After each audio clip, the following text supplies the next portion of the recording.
उन्नाव से होते हुए राहुल की न्याय यात्रा कानपुर आई और यहाँ पर तकरीबन 1.5 किलोमीटर के एक तरह से रोड शो के बाद घंटाघर चौराहे पे जाकर ख़त्म हो गई। लेकिन अगर हम न्याय यात्रा की बात करें और कानपुर की बात करें तो यहाँ पर ये यात्रा एक औपचारिकता ज़्यादा नज़र आई, क्योंकि कानपुर एक बहुत बड़ा शहर है, तकरीबन 50 लाख से ज़्यादा आबादी वाला ये शहर है। लेकिन ये यात्रा सिर्फ आउटर इलाके में ही, और वो भी सिर्फ 1.5 किलोमीटर तक गई।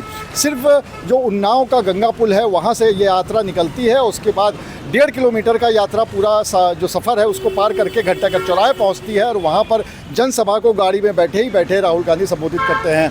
वहाँ पर उन्होंने जो जनता से बात करी उसमें सिर्फ वही चीज़ दोहराई जो लगातार जो दूसरे शहर हैं उसमें दोहराते चले आ रहे हैं। सबसे पहले उन्होंने एक बार फिर से अडानी उसके साथ ही साथ टाटा, ये सब जो उद्योगपति हैं, अंबानी, इन सब पर जमकर निशाना साधा और उनका ये कहना था कि इन्हीं के द्वारा पूरे जो देश है वो चल रहा है। पहली यात्रा में से एक बहुत सुंदर नारा निकला जिसको आप सब समझ जाओगे, नफरत के बाजार में मोहब्बत की दुकान खोलना।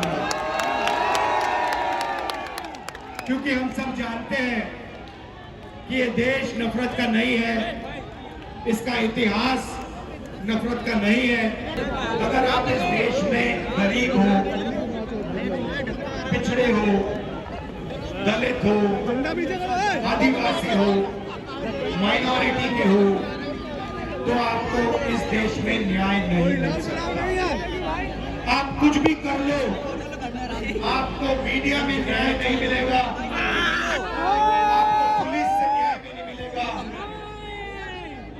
आपको कोर्ट्स में न्याय भी नहीं मिलेगा, आपको बड़े बड़े ब्यूरोक्रेट से न्याय नहीं मिलेगा। आप जिंदगी भर न्याय ढूंढते घूमते फिरोगे, घूमते फिरोगे, न्याय नहीं मिलेगा। यही कारण है, दूसरे का यही कारण। तो मैंने भाइयों और बहनों, इस देश में पिछड़े लोग, पिछड़े आबादी के कितने लोग हैं? 50%। दलित कितने? 15। आदिवासी कितने? 8%। कितने? 15। तो 50 में 15 दलित जोड़ो कितने होते हैं? 65। उसमें 15 माइनॉरिटी जोड़ो कितने होते हैं? 80। उसमें 8 आदिवासी जोड़ो कितने होते हैं? तकरीबन 90% आबादी पिछड़ों की, दलितों की, आदिवासियों की, माइनॉरिटीज की। अब आप 200 सबसे बड़ी कंपनियों के मालिकों की लिस्ट निकालो और उसमें बताओ पिछड़े दलित आदिवासी कितने?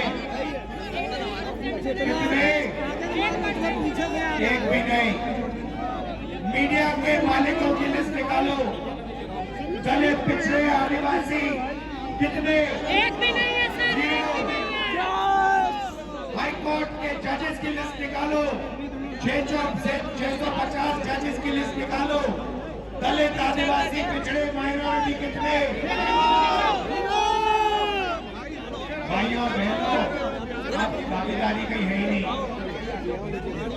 आपकी भागीदारी इस देश में है ही नहीं। आप खून पसीना देते हो, मगर आपका कांग्रेस में, मीडिया में, जुडिशरी में नाम निशान तक नहीं। इसलिए हमने कहा है इस सबसे क्रांतिकारी कदम, हिंदुस्तान की प्रगति के लिए सबसे बड़ा क्रांतिकारी कदम, लोगों की गिनती, जाति जनगणना। इससे दूध का दूध, पानी का पानी हो जाएगा। जाति जनगणना के बाद इकोनॉमिक सर्वे, फाइनेंशियल सर्वे, जिससे हम पता लगाएंगे दलितों के हाथ में कितना पैसा है, आदिवासियों के हाथ में कितना पैसा है, पिछड़ों के हाथ में कितना पैसा है। और आपको साफ दिख जाएगा कि हिंदुस्तान का पूरा धन 2-3% लोगों के हाथ में है। अदानी, अंबानी, टाटा, बिरला, ये 2-3% लोग आप पर राज कर रहे हैं। नए हिंदुस्तान के महाराजा हैं ये लोग, और जो प्रजा है वो भटकती जाती है। कभी आपके पेपर लीक हो जाते हैं,